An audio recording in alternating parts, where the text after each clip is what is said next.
তারা ওখানে অনায়াসে দাফন করে দিতে পারবে।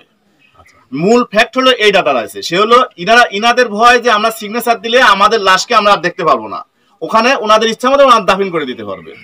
আর আর হচ্ছে ইনাদের ইচ্ছা যে সিগনেচারটা করে নিলে আমরা দাফন করে দিতে পারবো, আর ইনাদের ভয় হলো সিগনেচার করে দিলে আমরা লাশ পাবো না। কিন্তু ইরা চাচ্ছে লাশ, আর ইরা চাচ্ছে যে আমরা ওখানে দাফন করে দেবো। কারণ সৌদি আরবে একটা রুলস আছে, রুলস হচ্ছে আপনি একটা লাশ আনতে গেলে মিনিমাম আপনার 20,000 রিয়াল 18,000 রিয়াল খরচ হবে।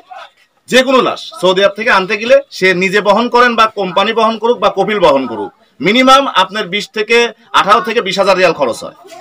বিষয়টা এরকম। আচ্ছা, ওই সাইফুল মাস যাওয়াতে উনারা বলে এই 1 মাসের মধ্যে আবার বেতনও দিয়ে দিয়েছে। এখন উনারা বলতেছে এখানকার সাইফুল পরিবার বলতেছে যে আমাদেরকে সে বেতনটা উনারা দিয়েছে, দিয়ে ওই বেতনটাও তার হাতে দেয় নাই, তাদের হাতে আটকায় রাখছে। এর মধ্যে এই সাইফুল ভাই একটা রাস্তা পার হতে লাগে, মানে আগের আমার 1.5 বছর আগের যে রিপোর্টটা ছিল, রাস্তা পার হতে লেগে সে অ্যাক্সিডেন্ট হয়ে মারা যায়। মারা যাওয়ার পর সেই লাশটা ওনারা এখান থেকে খবর দেয় যে সাইফুল ভাই রোড অ্যাক্সিডেন্টে মারা গেছে। কিন্তু এই লাশটা মারা যে গেছে, একটা পরিবার তো তার মৃত্যুর সেই ছবিটা তো দেখতে পারে। সৌদি আরব এমন না যে সৌদিরা যে সেই মৃত্যুর সেই ছবিটা পর্যন্ত তুলতে দেবে না বা সেই পরিবারকে দেখতে দেবে না, এমন ভিডিও কলে হোক বা ছবি তুলে হোক, সে লাশটা পর্যন্ত পরিবার দেখতে পারে না, ক্লিয়ার দেখতে পারে না।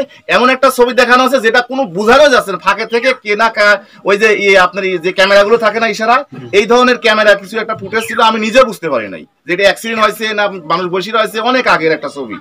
তো সেই লাশটাও কি পরিবার তার দেখতে পারে না?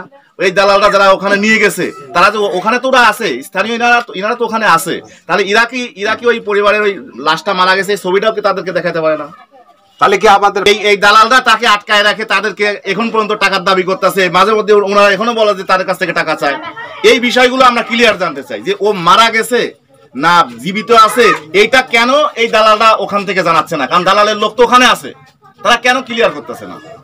আর কেনই বা তাদের কাছ থেকে সিগনেচার চাচ্ছে? কিসের সিগনেচার চায়? লাশই দেখলো না, সিগনেচার দিবে কিভাবে?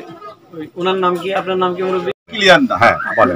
আমি এখনো ক্লিয়ার না, আসলে দেখতে পারি নাই, এখন যেটা দেখি নাই। আমি বাস্তবের সাথে যে যেরকম ওনারা সই চাইছিল, ওনারা সই দেন নাই। আমি কিন্তু তাদেরও বলি নাই, এই মেয়েকে বলি নাই যে বাবা তুমি সই দাও, তার কারণ আমি জানি না এটা নিয়ে।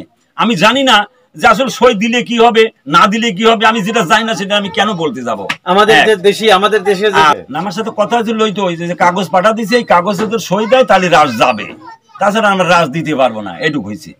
এরপরে আপনি আমি গেছিলাম, ভাই এখন এটা কি হয়েছে, এটা এখন আমরা কি করে বলবো? আচ্ছা দাঁড়ান, এখানে ওনাদের